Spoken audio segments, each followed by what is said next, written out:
ఈరోజు సుప్రీంకోర్టులో జరిగిన ఘటన ఏదైతే ఉందో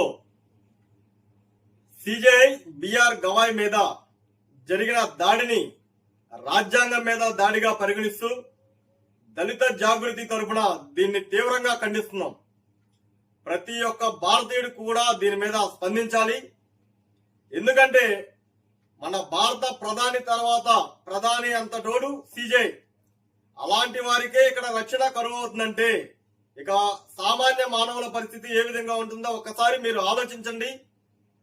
దీన్ని ప్రతి ఒక్క భారతీయుడు కూడా తీవ్రంగా ఖండించాలని, ఎవరికి నచ్చిన ధర్మాన్ని వాళ్ళు పాటించడంలో తప్పులేదు. ప్రతి ఒక్కరు కూడా చట్టపరంగా చట్టాన్ని ఖచ్చితంగా గౌరవించాల్సిందే. అలాంటివి ఇంకోసారి పునరావృతం కాకుండా ఉండాలంటే ఈ విధంగా చేసిన వ్యక్తి మీద కఠిన చర్యలు తీసుకోవాలని మేము దళిత బహుజన జాగృతి తరపున డిమాండ్ చేస్తున్నాం.